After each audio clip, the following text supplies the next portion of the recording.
18 தர்பார் வந்துட்டாயா. வீட்டில் இருக்கக்கூடிய அனைத்து நல்ல உள்ளங்களுக்கும் வணக்கத்தை தெரிவிச்சுக்கிறவங்க. இது 18 தர்பாருங்க. எதை எவர் குறை சொல்லுகிறார்களோ அவைகளை மேம்படுத்தி உயர்வழியை தருகிறோம். மருத்துவத்தில் உச்சநிலை நாம், விளையாட்டுத்துறையில் உச்சநிலை நாம், கல்வியில் உச்சநிலை நாம். முதலமைச்சரிடமிருந்து எந்த அளவிற்கு பாதிப்பு ஏற்பட்டிருக்கு என்று கேட்கவில்லை. இதிலிருந்து இந்த ஆட்சியாளர்களை பற்றி மோடி அவர்கள் இவர்களை அலட்சியம் செய்கிறார். நேரடியாக மக்கள் பிரச்சனைகளை அவர்கள் திசை திருப்ப வேண்டும். அதனால காங்கிரஸ் கட்சிக்குள்ளாரே குறிக்கக்கூடிய பிரச்சனைகள், திமுகவிலேயே தூண்டிவிடக்கூடிய பிரச்சனை, இதெல்லாம் இவர்களே போடக்கூடிய அந்த நாடகம்.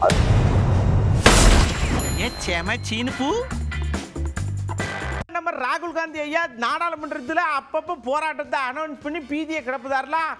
இப்போ என்ன பண்ணியிருக்காரு, அப்படி இப்படின்னு போராட்டம் பண்ணாமல் லேசாக அப்படி பூவை கொடுத்து கொடியை கொடுத்து அன்பால் அரவணைச்சு ஒரு போராட்டத்தை முன்னெடுத்திருக்காரு. அன்பு போராட்டம், தட்டிப்பிடி வைத்தியம் மாதிரி இது அன்பு போராட்ட வைத்தியம்.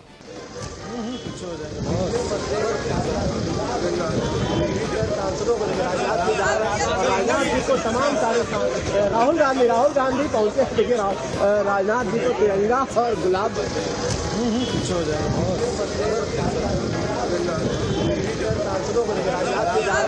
राजनाथ जी को तमाम सारे राहुल गांधी पहुंचे। देखिए राजनाथ जी को तिरंगा और गुलाब. இப்படி நம்ம ராகுல் காந்தி பூ கொடுத்து பார்லிமெண்ட்ல போராட்டத்தை புதுவிதமா முன்னெடுத்தாரலாம். திடீர்னு பார்த்தா ராகுல் வாழ்க மோடி வாழ்கன்னு ஒரே அமையக்காடு. என்னடா நாம இங்க இடக்குமே சத்தம் எங்க இருந்து வந்து எட்டி பார்த்தா திருநெல்வேலியில சத்தம் கேக்கு. இந்த பாரதியார் பிறந்த நாளைக்கு சிலைக்கு மாலையோட பெருக்காக 2 கட்சிக்காரங்களும் சடக்குன்னு மாலையை போடுறதுக்கு பதிலா கோஷத்தை போட்டு சும்மா குதூகலப்படுத்தி விட்டான பார்த்துக்கிடுங்க.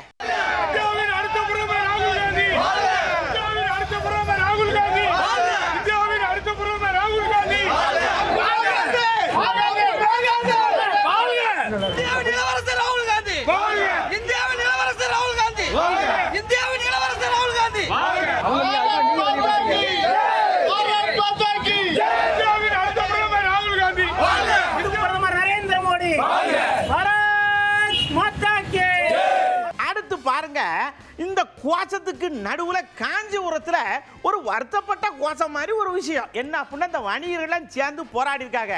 ஐயா நீங்க வாழ்த்து போடுங்க, என்ன வேணாலும் பண்ணுங்க, எங்களுக்கு வரிய கொஞ்சம் குறைச்சு விடுங்க ஐயா, எங்க மேல என்னத்துக்கு இப்படியே ஓட்ட அமுக்குதியன்னு சொல்லி அவிய ஒரு பக்கம் மழையில நனைஞ்சுக்கிட்டே போராடுதாவ. ஆர்ப்பாட்டம் இது ஆர்ப்பாட்டம், போடாதே வரி போடாதே, மாநில அரசே வரி போடாதே, மத்திய மாநில அரசுகளே புதிதாய வரிகளை போடாதே, வணிகர்களை வாட்டி வளைக்காதே, வணிகர் வாழை சிதைக்காதே. விழுப்புரத்தில் விவசாயிக உருண்டு புரண்டு போராட்டம் பண்ணுதாக. ஐயா ஏயா இப்படி பண்ணிதே, கொஞ்சம் எந்திரிங்க, என்னன்னு சொல்லுங்கன்னு கேட்டோம்.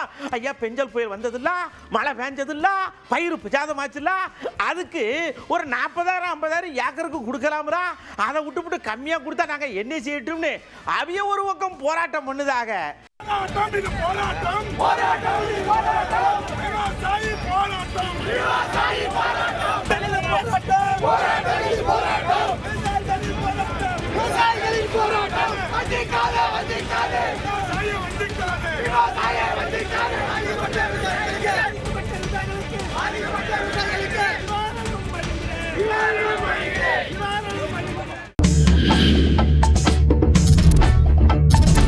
அடுத்து நாம சொர்க்கத்துக்குள்ள சொங்கின்னு போறோமா, அங்க மதுரையில வண்டி நின்ன உடனே ஒரு ரசிகர் தன்னால தக தக தக தகன்னு இருக்காரு.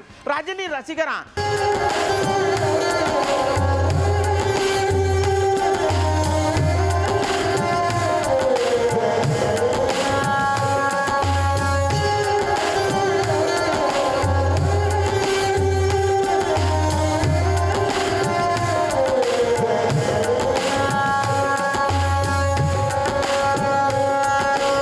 சூப்பர் ஸ்டார் ரஜினிகாந்த் பல்லாண்டு பல 100 ஆண்டு காலம் வாழ வாழ்த்துகிறோம்.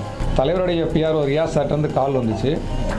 கால் வந்து 100 நாள் ஆச்சு, இன்னமும் அதுக்கப்புறம் எந்த ஒரு ரெஸ்பான்ஸ் இல்லை. காத்துக்கிட்டே இருக்கேன் என் குடும்பத்தோட. என்னைக்காவது ஒரு நாள் கண்டிப்பாக தலைவர் அழைப்பான்ற நம்பிக்கை எங்களுக்கு இருக்கு. சொர்க்கம்னா என்னங்கிறத சாமிக்கே காட்டியிருக்காரு இங்கே ஒருத்தர்.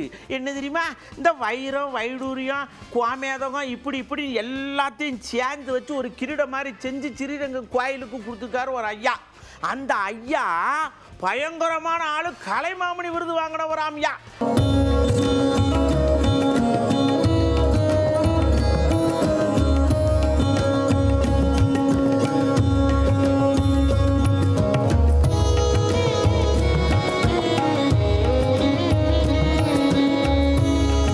ரத்த கிரீடம் ரத்தத்திலே செஞ்சோம். புதுசாக முதல் தடவை ரூபியில் செஞ்சுருக்கோம். வைரத்தில் போயிடுச்சு. எவ்வளோ வைரம் எவ்வளோ ரத்னங்கள் 600 சம்திங் வைரம். 3169 கேரட் இருக்கிற 69 கேரட். இப்படி நம்ம கிரீடத்தை வாத்து வாய புலந்த மாதிரியே இந்த பக்கம் திரும்பினா ஒரே பாரதியாரா வாராக. என்னடா இது, திருச்சிக்கு வந்த சோதனையா இல்ல பெருமையா நினைச்சு யோசிக்கக்குள்ள பாரதியார் பிறந்த நாள்டா, அதனால புள்ளக்காடுகளுக்கு பூரா பாரதியாரை வேஷம் போட்டு பாரதியார் மாதிரி பேச விட்டுருக்கோம்னு சொல்லி இந்த இடமன புதூர்னு ஒரு ஊர் இருக்குல்ல, அங்க உள்ள பண்ணியிருக்காங்க.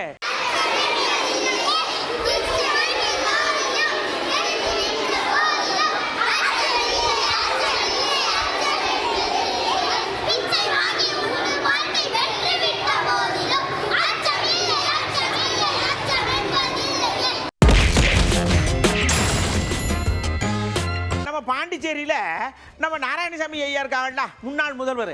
அவைய நம்ம இப்போ இருக்கிற முதல்வர் மேலே ஒரு குற்றச்சாட்டை வைக்காவ. ஐயா என்னன்னு கேட்டோம். ஐயா புயல் வந்துச்சு, மழை வந்துச்சுலா, தமிழ்நாட்டையும் பாதிச்சிச்சு, பாண்டிச்சேரியும் பாதிச்சிச்சு. அங்கே டெல்லியிலேருந்து பிரதமர் போன போட்டு தமிழ்நாட்டை கேட்காரு, பாண்டிச்சேரியில் கேட்காரா? கூட்டணியில் இருக்குன்னு ரங்கசாமி சொல்லுதாரா, இதை கேட்க வேண்டியதானு சொல்லி நாராயணசாமி ஐயா ரங்கசாமி ஐயாட்ட கேட்காரு. முதலமைச்சர் திரு ரங்கசாமி அவர்கள் டெல்லிக்கு சென்று மாண்புமிகு பாரத பிரதமர் நரேந்திர மோடி அவர்களை சந்தித்து புதுச்சேரி மாநிலத்தில் மிகப்பெரிய புயல் வெள்ளம் ஏற்பட்டிருக்கிறது, இதனால் புதுச்சேரி மாநில மக்கள் அனைவரும் பாதிக்கப்பட்டிருக்கிறார்கள், ஆகவே உடனடியாக நிவாரணத்தை வழங்க வேண்டும் என்று கோரிக்கை வைக்க வேண்டும். தமிழ்நாடு முதலமைச்சரை தொலைபேசியில் தொடர்பு கொண்டு மாண்புமிகு பாரத பிரதமர் அவர் கேட்டிருக்கிறார், வெள்ளம் புயல் எப்படி இருந்தது என்று கேட்டிருக்கிறார். அதற்கு முதலமைச்சர் அவர்களும் நிலையை கூறியிருக்கிறார், பெரிய பாதிப்பு ஏற்பட்டது என்று. ஆனால் என்ஆர் காங்கிரஸ் பாஜக கூட்டணி ஆளுகின்ற புதுச்சேரி மாநிலத்தில் திரு ரங்கசாமி அவர்களை பிரதமர் கண்டுகொள்ளவே இல்லை. முதலமைச்சரை அவர் தொலைபேசியிலே தொடர்பு கொள்ளவில்லை. முதலமைச்சரிடமிருந்து எந்த அளவிற்கு பாதிப்பு ஏற்பட்டிருக்கிறது என்று கேட்கவில்லை. இதிலிருந்து இந்த ஆட்சியாளர்களை பற்றி மோடி அவர்கள் இவர்களை அலட்சியம் செய்கிறார். புதுச்சேரி மாநிலத்தை மோடி அவர்கள் புறக்கணிக்கிறார். இந்த புதுச்சேரியில் இருக்கின்ற பாரதிய ஜனதா கட்சியும் இந்த அரசோடு ஒத்துழைக்காமல் புதுச்சேரி மாநிலத்தை மக்களை வஞ்சிக்கிறார்கள். இந்த நிலை நீடிக்க கூடாது. அடுத்து பாருங்க, நம்ம உயர்கல்வித்துறை அமைச்சர் இருக்கார் இல்லையா, அவர் வந்து கொஞ்சம் லேசா வெசனப்பட்டு பேசினாரு செய்தியாளர்கள் சந்திப்புல. என்னன்னா, ஐயா நாங்க என்னென்ன விஷயத்தையே ரொம்ப சைலண்டா சூப்பரா பண்ணிட்டு இருக்கோம், அதெல்லாம் விட்டுருதிய. அங்கங்க சின்ன சின்ன ஓட்டை இருந்துச்சுன்னா அதை மட்டும் தூக்கிட்டு வந்துட்டு பபடான்னு பேசுதிய. என்னையா நீங்க பேசுங்க, வேணாம்னு சொல்லலை, தட்டி கொடுக்குற நேரத்திலையும் தட்டுற நேரத்திலையும் ஒரே மாதிரி இருக்கணும் அப்படின்னு அப்படியே ஒரு வேண்டுகோளை விடுத்துட்டு போயிட்டேன்.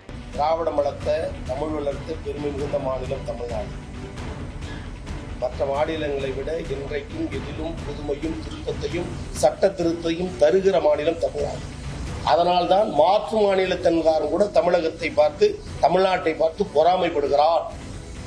நீங்கள் எந்த சம்பிரதாயம் அல்லது பிறமொழி அல்லது ஒரு புதுமை என்று சொல்லுகிறீர்களோ அந்த மாநிலத்தில் கல்வி நிலை தாழ்ந்து கிடக்கிறது. எதை எவர் குறை சொல்லுகிறார்களோ அவைகளை மேம்படுத்தி உயர்கல்வியை தருகிறோம். மருத்துவத்தில் உச்சநிலை நாம், விளையாட்டுத்துறையில் உச்சநிலை நாம், கல்வியில் உச்சநிலை நாம். பாராட்ட வேண்டிய பல கூறுகள் இருக்கும் பொழுது சிறு சிறு பிரச்சனைகளை தவிர்த்து விட்டு அடுத்த கட்ட பணிகள் நிரம்ப காத்திருக்கிறது. நம்ம ஏபி முருகானந்தம்னு ஒரு ஐயா இருக்காங்கல்ல, பாசகால அந்த பாசக நிர்வாகி இருக்காங்கல்ல, அவிய சடச்சடன் உடையாந்து ஏன் தம்பி சேதி கட்டிடா இந்த ஆதவர்ஜனாவை வீசிக்கால இருந்து இடைநீக்கம் பண்ணிருக்கோம்னு ஒரு செய்தி வந்திருக்குல்ல, அது பூரா டூப்ளிகேட்டு பொய். கவர்மெண்ட்டை நாம ஏதோ சொல்லிடுவோம்னு சொல்லி அந்த பக்கம் மனம் மாற்றி இதையே பேசணும்னு சொல்லி இப்படி வச்சிருக்காங்க. எவ்வளவு நேக்க அரசியல் சொல்லி ஒரு அரிய கண்டுபிடிச்சு சொல்லியிருக்காருல. இதெல்லாம் ஒரு நாடகம் தானே? இதெல்லாம் ஒரு நாடகம் தான். எல்லாமே அவர்கள் இரண்டு பேரும் அரங்கேறி இருக்கக்கூடிய நாடகம், பல்வேறு விஷயங்களை அவர் சொல்லி இருக்கின்றார். தொடர்ந்து திராவிட முன்னேற்ற கழகத்தை விமர்சித்து கொண்டு இருக்கின்றார். 4 படத்துல நடிச்சுட்டா துணை முதல்வர் ஆக்கிவிட்டீர்கள் அப்படின்னு எல்லாம் ஒரு பெரிய கருத்தை சொல்லி இருக்கும். அந்த நபர் அப்படி சொல்லி இருக்கக்கூடிய அந்த தருணத்திலே கூட திருமாவளவன் அவர்கள் எந்த கருத்தும் சொல்லவில்லை. இப்படி அவர் சொல்ல மதுரை ஆதீனம் இருக்கார்ல, அவரு நம்மளை கூப்பிட்டு ஐயா இங்க வாங்க, யார் சொன்னாலும் கேட்காதீங்க, இந்த திமுக கூட்டணி நல்லா தான் இருக்கு, கூட்டணியை நல்லா நெரிச்சு பிடிச்சி இழுத்து கொண்டு போறாங்க, ஒன்றும் பிரச்சனை இல்லை, கொஞ்சம் கிச்சு கிச்சு இருக்கத்தான் செய்யும், ஆனா இந்த எதிர்கட்சியில் இருக்க கூட்டணி தான் பிச்சு பிடிக்கும் போயிட்டே இருக்கு, அதை மறைக்கத்தான் இதை சொல்லுதாங்கன்னு இவர் ஒரு கண்டுபிடிப்பை கண்டுபிடிச்சு நமக்கு சொல்லியிருக்காருல. அதாவது இங்க மற்ற எதிர்கட்சியினர்லாம் ஒற்றுமை இல்லைல்ல, அதுக்காக அவங்க வந்துடுவாங்க. அவங்க கட்டுக்கோப்பாக இருக்காங்க. இதுக்கெல்லாம் நெல்லிக்காய் முட்டை மாதிரி ஒன்று ஒன்று சண்டையாக கிடக்குல்ல, ஒன்றுபட மாட்டாங்கல்ல, அது காத்துட்டு வேற ஒன்றும் இல்லை.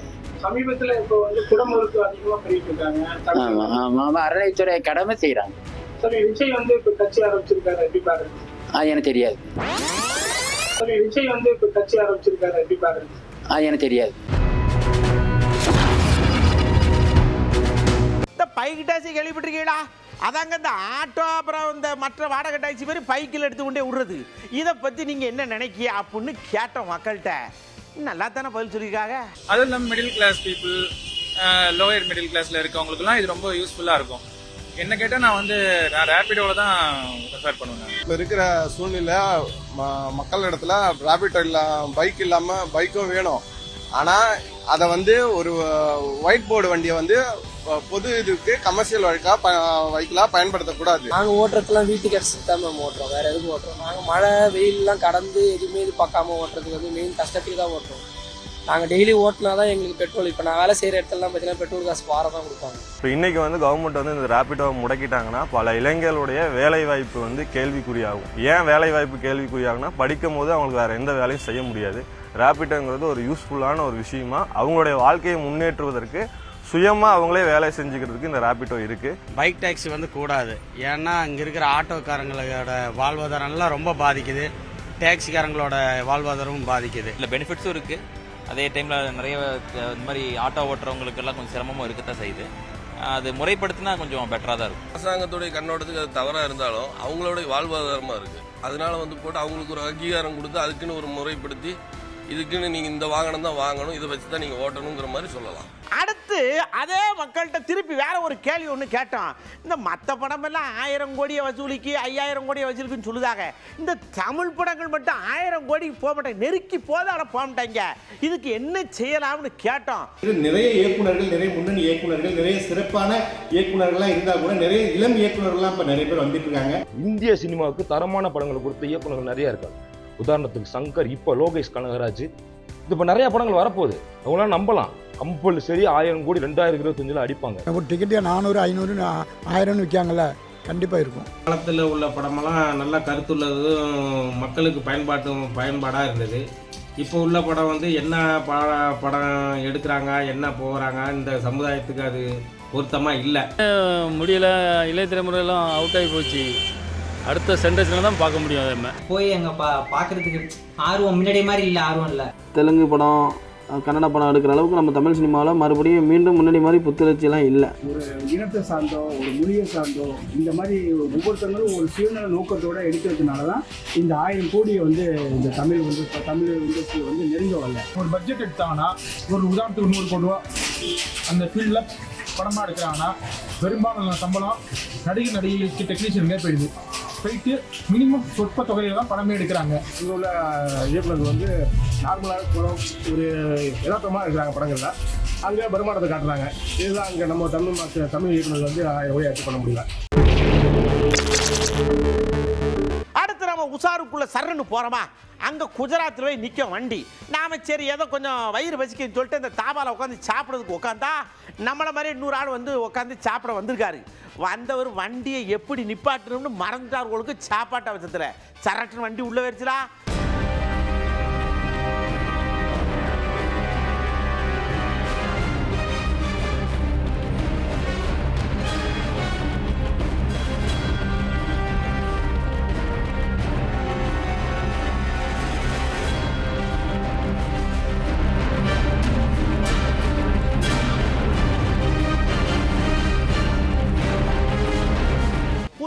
தம்பி வண்டி எடுத்து வராரு, சர்ன்னு வராரு. சடக்குன்னு திரும்பி போகிறவங்களுக்கு வலிக்கு விட்ட அங்கிட்டு இருந்து கார் வர 2 பேர் மோத அந்த தம்பி 2 நாள் ஆஸ்பத்திரியிலேருந்து இறந்து போயிட்டா. அப்படி நீங்கள் வண்டியை ஓட்டும் போது என்ன செய்ய தெரியுமா, வழுக்கிற மாதிரி ஓட்டப்படாது, ஈர நேரத்தில் பார்த்து ஓட்டுங்கன்னு உங்களுக்கு நிறைய வாட்டி சொல்லுதோம், ஆனால் கேட்கவே மாட்டேங்க.